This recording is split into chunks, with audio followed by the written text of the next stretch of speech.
There are mornings when you wake up, stare at the ceiling, and feel a weight you can't quite name. It's not because you're lazy. It's not because you lack ambition. Deep down, you're just tired of pretending to be strong, tired of carrying the weight of others' expectations, tired of holding it all together without knowing why.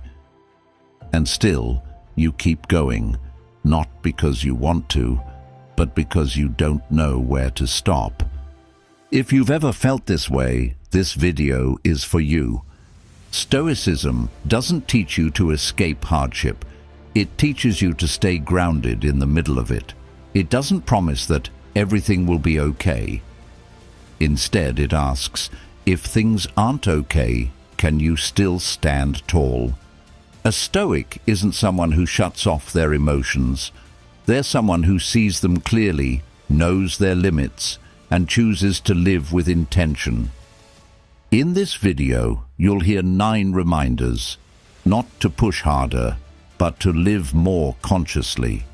Because every morning isn't just a new day, it's a chance to return to who you really are, and to begin again, this time more aligned.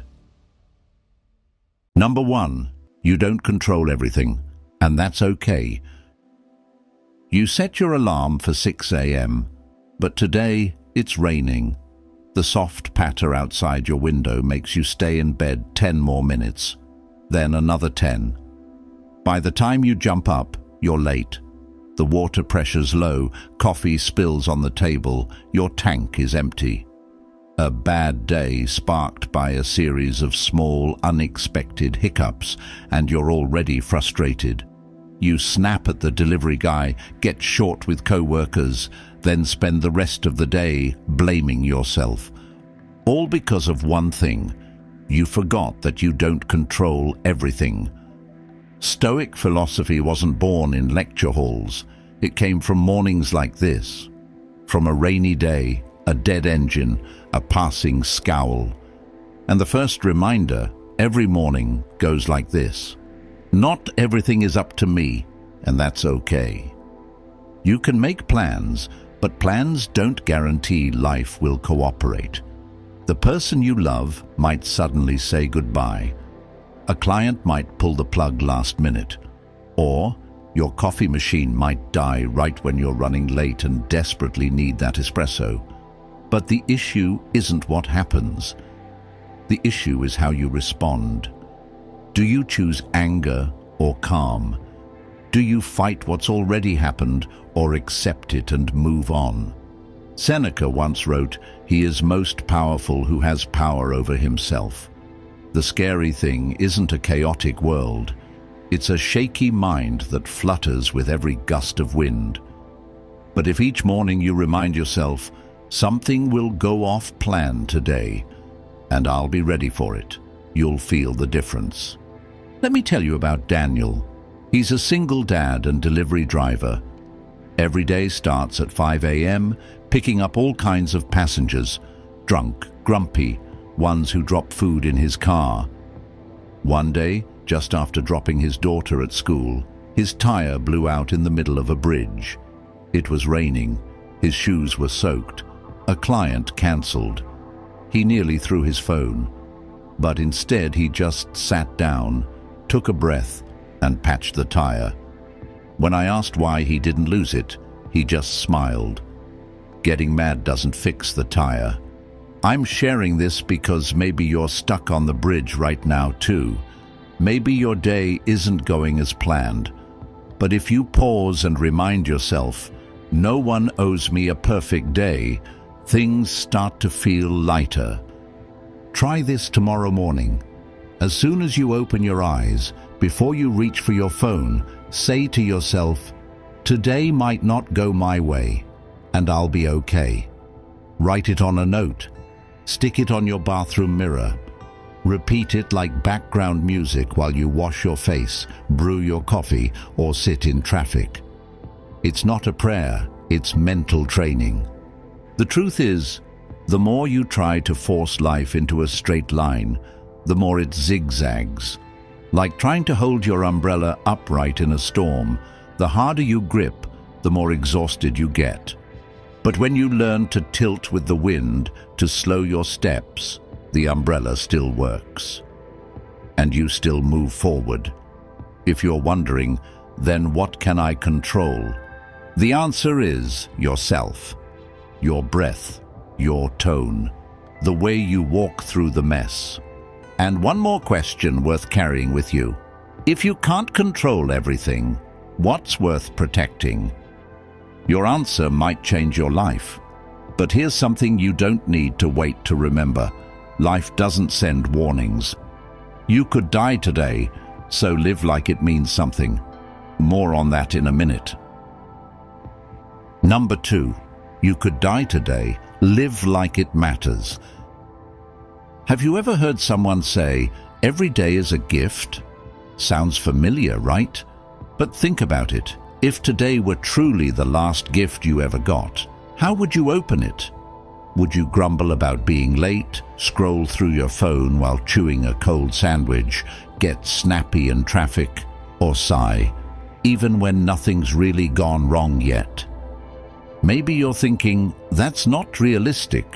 What about work, bills, responsibilities?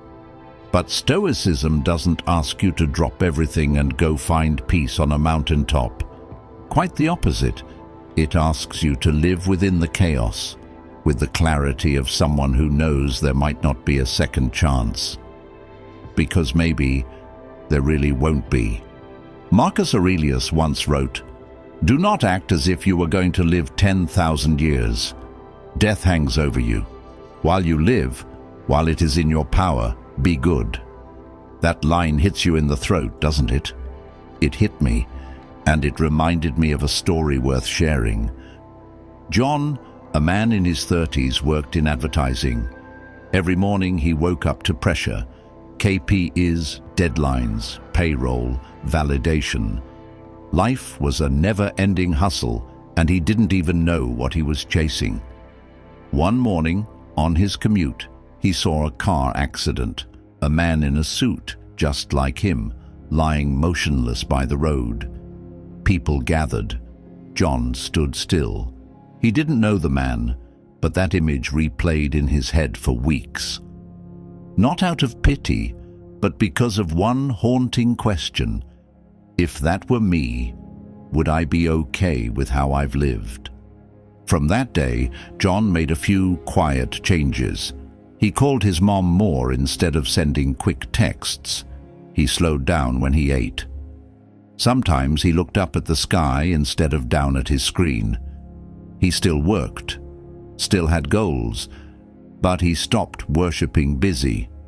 He didn't quit his job or run off to meditate in the mountains. He just started living like each day could be the last. And strangely, that shift made everything feel deeper, clearer, lighter. If you've been living like time is unlimited, try this tomorrow morning. While brushing your teeth, look in the mirror and ask yourself, if this were my last day, how would I live it? Don't rush to answer.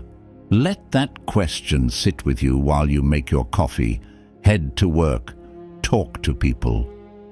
Maybe you'll reach out to someone you haven't spoken to in a while. Maybe you'll smile more kindly at the delivery guy. Maybe you'll realize there's something you've been avoiding that needs to change. Here's the twist. When you bring awareness of death into your daily life, it doesn't weigh you down, it sets you free.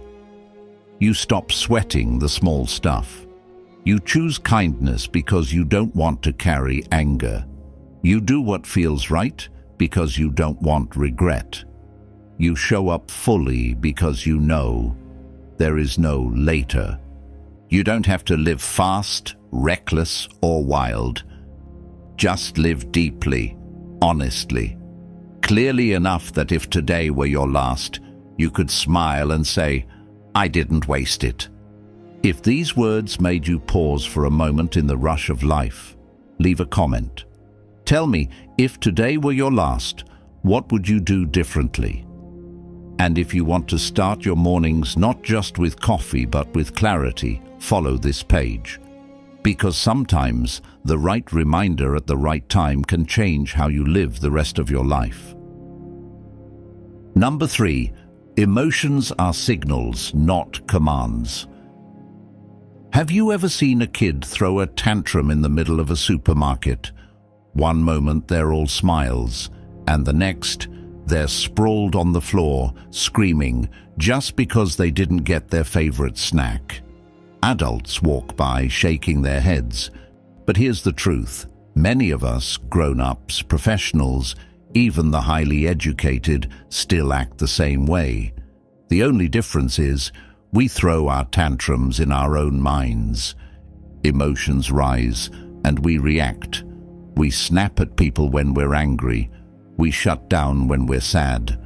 We freeze when anxiety hits. How many mornings have you wasted just because you weren't in the mood? How many chances have you turned down just because you didn't feel ready? Stoicism puts it bluntly.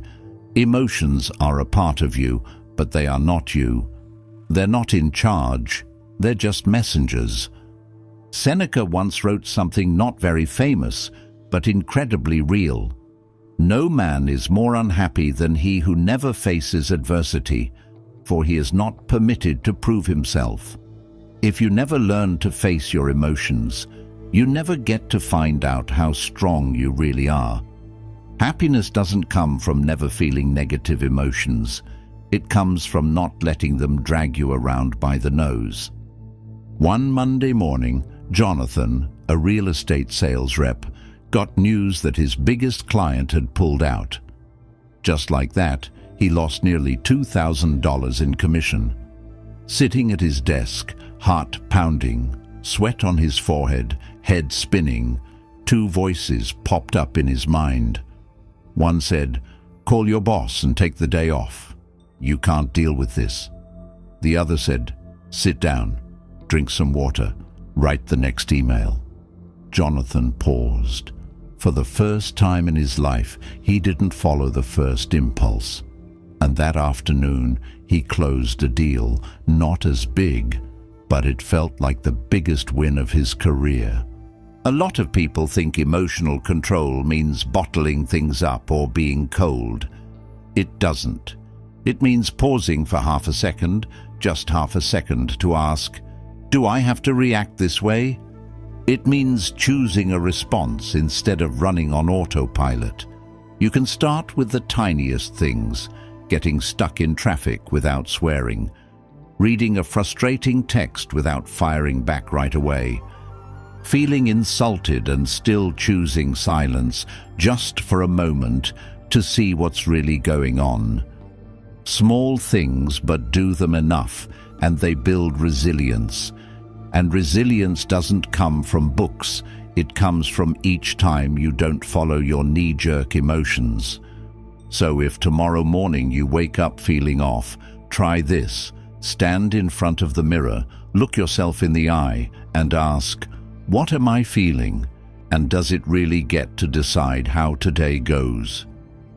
The answer won't always be clear, but the act of asking, that's already a quiet rebellion against your instincts.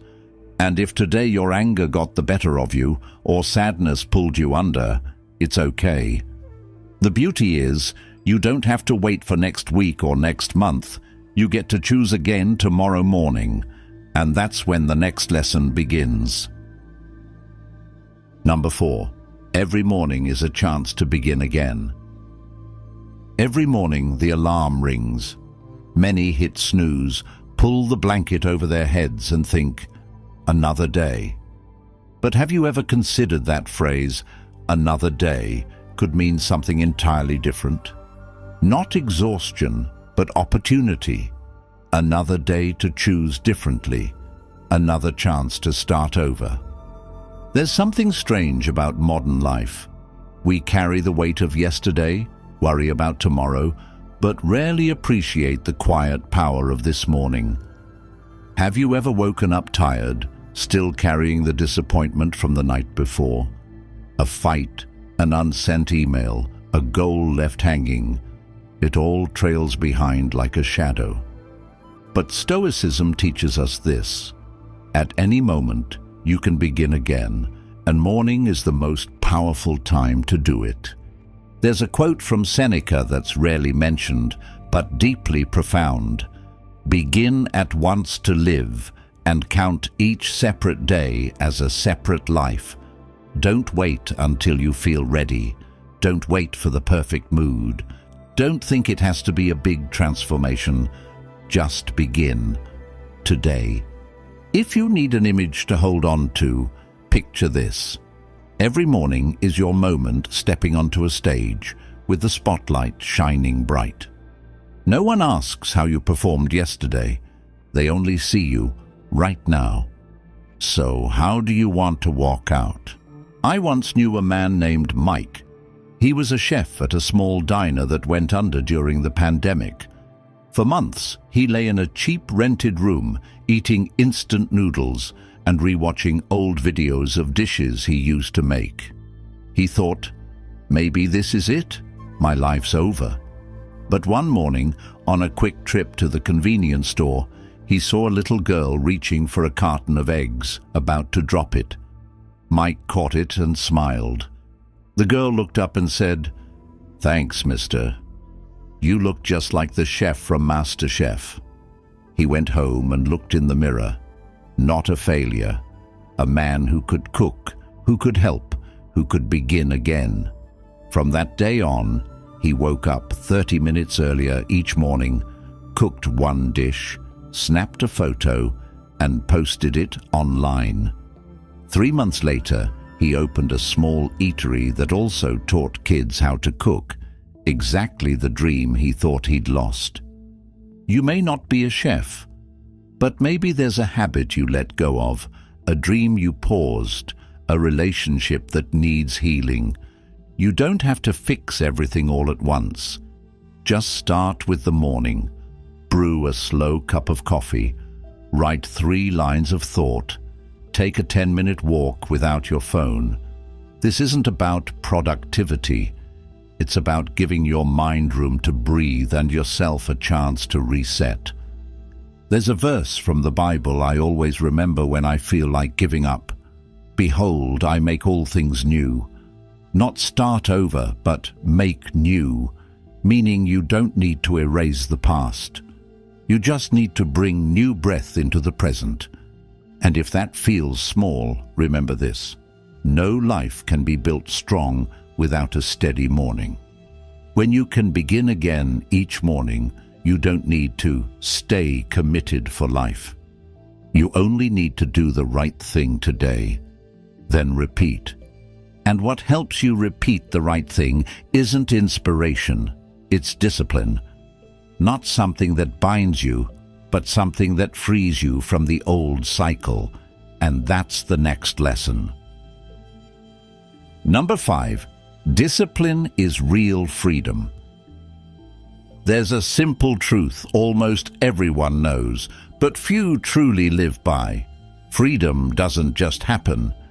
It's the result of intentionally placed limits. Sounds backwards? Imagine riding a motorbike with no brakes, no mirrors, no lights. Sure, it might feel like freedom for the first few minutes, until you crash. Life's the same. If you don't set limits for yourself at the right time, life will do it for you, just more harshly.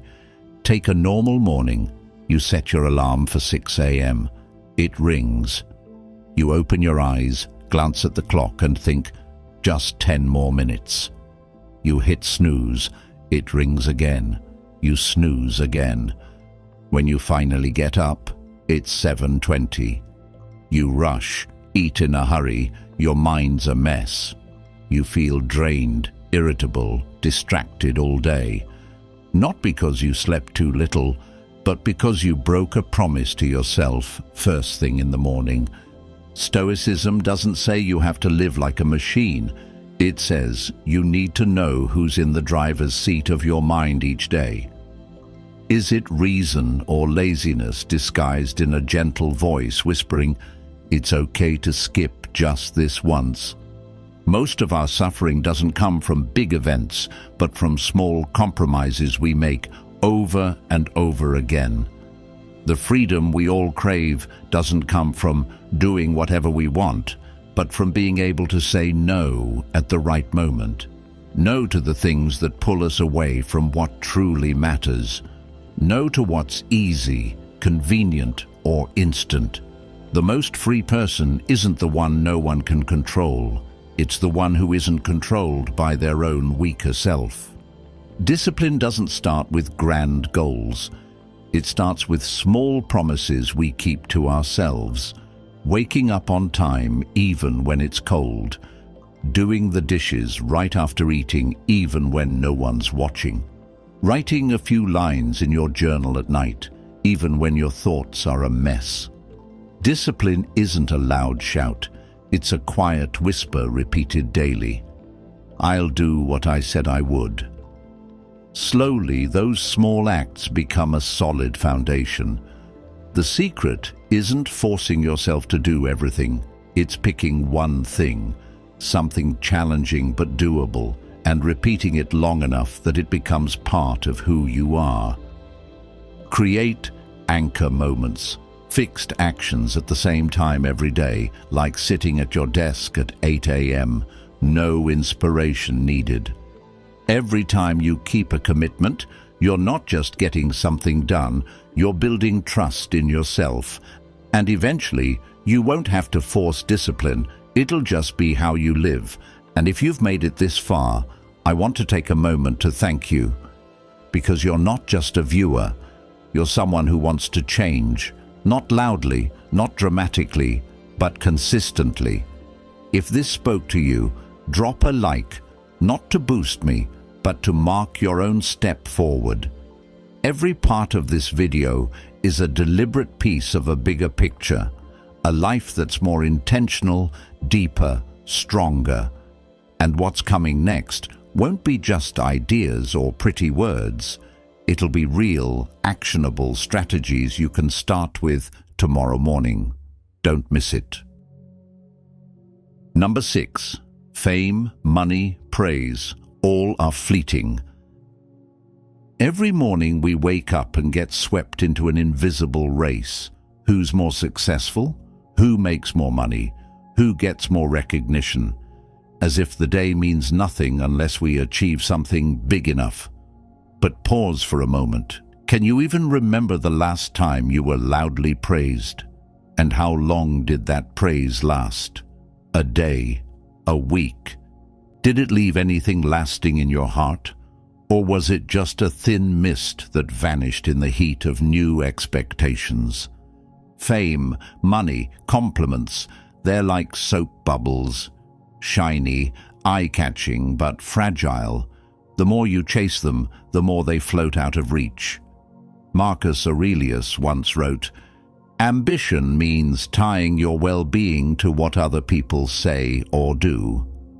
Sanity means tying it to your own actions. True clarity doesn't come from how many people admire you. It comes from knowing exactly what you're doing and why. We live in a time where everything is measured, likes, shares, virtual applause. But if one day no one claps for you, would you still want to do the work you're doing? If no one sees your effort, will you still show up with discipline? It's a tough question, but one that cuts straight to the heart of your true motivation. You might be busy all day, but how much of that is actually living, and how much is just performing? Some people trade away their health, time, even family, chasing fleeting recognition, only to forget why they started in the first place. Like building a sandcastle, the higher it goes, the easier it crumbles. One way to snap out of this is to give yourself a checkpoint each morning. Before the day begins, ask yourself, if no one applauds me today, would I still choose to do this? The answer will tell you more than any award ever could. What are you really living for? Try something simple today. Do one good thing without telling anyone. Don't post it. Don't wait for a thank you. Just do it, because it's the right thing to do. A small act like that could be the first step to breaking your addiction to praise. It's like shedding a heavy coat to feel the breeze of real freedom. Don't get it twisted. Stoicism isn't about giving up ambition. It just asks, does that ambition come from you or from someone else's gaze? Some people get everything they ever wanted, only to feel empty. Others need nothing more than quiet peace in the work they do silently. And here's the irony. The less you crave recognition, the more respect you earn, because a calm, steady presence has its own gravity. It doesn't need to shout. It makes people listen. Once you stop keeping score of who's ahead, you finally have the space to focus on what you're here to do. In the end, the only thing we truly control is our own action, not others' eyes, not the applause. Just a new day and how we choose to live it. Let's move on to the next lesson. Number 7. Comparison kills focus. Return to your task. You're making coffee when your phone buzzes. Not a call, just a notification. I just finished a 10K run. You scroll down. B got promoted. C's off on vacation. D just got married. In under 5 minutes, you feel like you've fallen years behind the rest of the world. Your coffee's still hot, but your mind's already gone cold with the creeping sense of not measuring up. And just like that, your whole morning slips away. You try to focus, but your head's elsewhere, not because you're undisciplined, but because you're living in someone else's life. Comparison is a kind of low-grade poison we all ingest. It starts with a glance, a post, a photo, and spreads into doubt about your own path. You were doing fine. Suddenly, you're not. The thing you were working on feels pointless. You can't focus, not because the task is hard, but because it no longer feels worth doing. You're no longer here. You're lost in someone else's story. Stoicism doesn't tell you to stop feeling. It tells you to wake up. Epictetus once said something most people overlook, but it hits hard. If you want to improve, be content to be thought foolish and stupid. Because real progress means quitting the performance. And to quit performing, you have to quit comparing. You can't build anything deep if you're constantly checking who's ahead or behind, or what people think of you. Let me tell you a small story, one worth pausing for, because it might change how you start your mornings. Alex is a barber in a quiet little town. His shop isn't fancy, and he doesn't get a ton of customers. But every morning he opens on time, makes tea, plays soft music, and wipes down each wooden chair like it's a 5-star cafe. One day, an old friend visits and scoffs. "You're still cutting hair? Everyone's making money on live streams now." Alex just replies, "I know what my hands are good at. I don't need to chase what others are good at." 5 years later, his shop is the most trusted in town. He didn't compare. He built something of his own. Here's one practical way to avoid the comparison trap each morning. Put your mind on airplane mode. When you wake up, skip the phone. Instead, open yesterday's to-do list. Look at it. Pick one thing you really need to finish this morning. Write it on your hand or stick it to your mirror. Do that one thing before social media even gets a chance to hijack your focus. Don't try to do it all, just do one thing well. One clear task every morning. It's simple, but surprisingly powerful.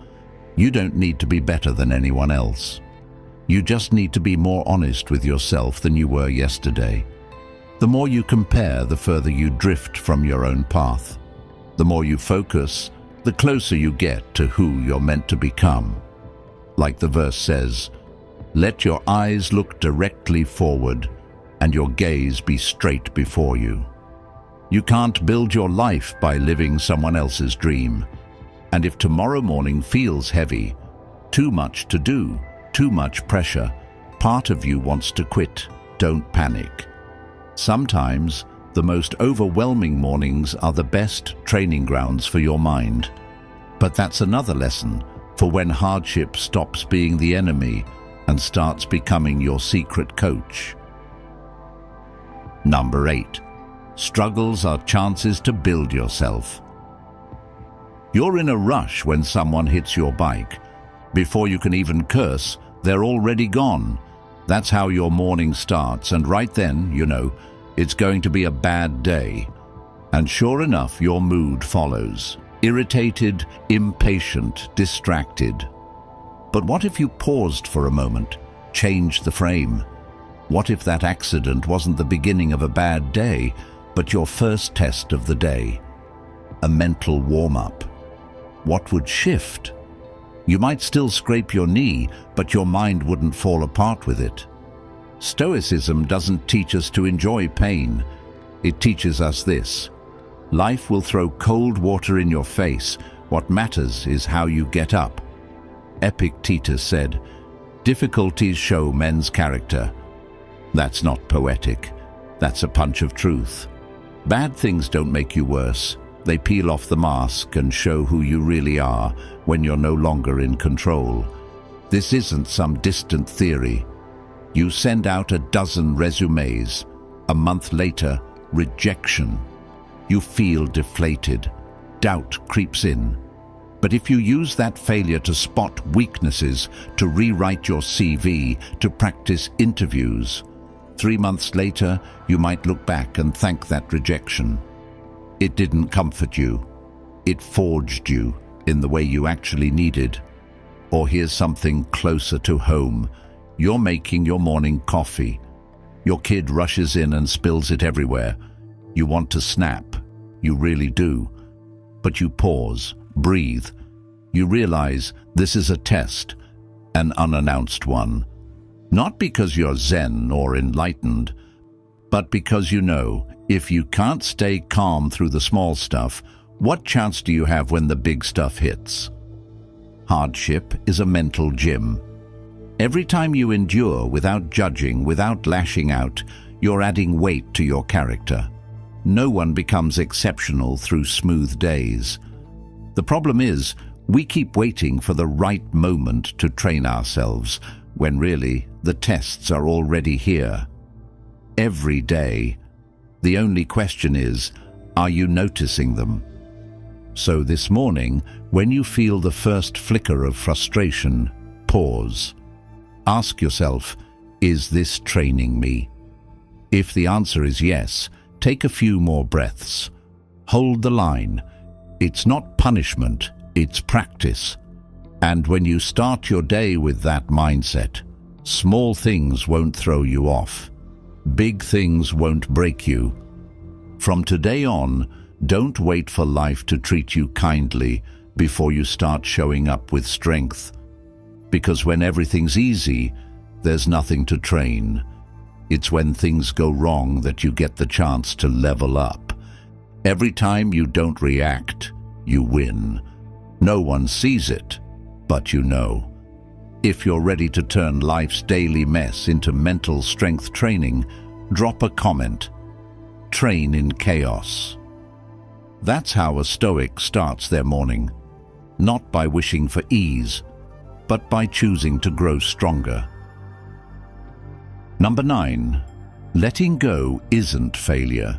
It's knowing your limits. Letting go sounds like something only the weak would do, doesn't it? We're constantly told, don't give up, just hang in there a little longer. But if you wake up each morning feeling heavy, if part of you wants to delay, to avoid, to hit snooze and turn your back to the world, maybe it's time to ask yourself, is what I'm holding on to really worth it? We're taught to persevere, to push through no matter what. as if letting go means betraying ourselves. But no one tells you this. Some things bleed you dry the longer you cling to them. A job that drains you. A relationship where you're always walking on eggshells just to keep the peace. A 5-year plan you're still chasing just because you once said, "I'll make it." So ask yourself, what are you holding on to and what's the cost? I remember a friend telling me about his sister who opened a small bakery. She started out full of passion, baking from 4 a.m. every day. But after 2 years, the shop was still losing money. She was exhausted, sleepless, stopped smiling, and came home only to cry. When her family urged her to let go, she said, "I've poured too much into this. It would be such a waste to stop now." But you know what? A bucket with a hole will never be full, no matter how much water you pour in. Time, energy, peace of mind, all leaking away day by day. Eventually, after a hospital visit from burnout, she closed the bakery. 6 months later, she started an online baking business. Less pressure, more time with her kids, and for the first time in 2 years, she said, "I feel alive again." Here's the truth. Letting go isn't losing. It simply means you've realized it's time to take a different path. Sometimes the bravest thing isn't pushing forward, it's knowing when to stop. Not because you're weak, but because you're clear-eyed enough to see. Some doors close not to block you, but to guide you back to where you truly belong. The real question is, are you willing to step back far enough to see the bigger picture? Here's a simple check-in you can do every morning. Look at your schedule for the day and ask yourself, if I had complete freedom, would I still choose to do this? If the answer is no too many times, don't rush to flip your entire life. Start small, decline one meeting, reschedule one commitment, stop bending over backwards for a request you no longer owe. Life isn't a checklist of things to hold on to at all costs. It's a current, and the lighter your load, the farther you go. So tomorrow morning, when you face the mirror, don't ask, "What must I do today to prove myself?" Ask instead, "What can I release today to be more honest with myself?" Because sometimes the thing you dare to let go of, that's what sets you free. And that's not failure, that's freedom. We've just walked through 9 morning reminders, not to become perfect, but to become more real. To remind ourselves that we don't need to control everything to have a meaningful day, we just need to choose how we meet ourselves. That living with an awareness of life's fragility doesn't make us fearful, it helps us live more deeply. That letting go isn't always the end, sometimes it's the door to a truer beginning. If these reminders made you feel a little lighter, a little clearer, or simply reminded you that you're not alone in this human journey, hit like. Not for the algorithm, but as a quiet way to say, "I'm here, and I'm changing." Feel free to leave a comment too, a thought, a moment that resonated. Someone out there might read it and see themselves in your words. And if someone comes to mind, a loved one or a friend who's been struggling to find their way each morning, send them this video. Not to make them stronger, but to let them know they don't have to carry everything alone.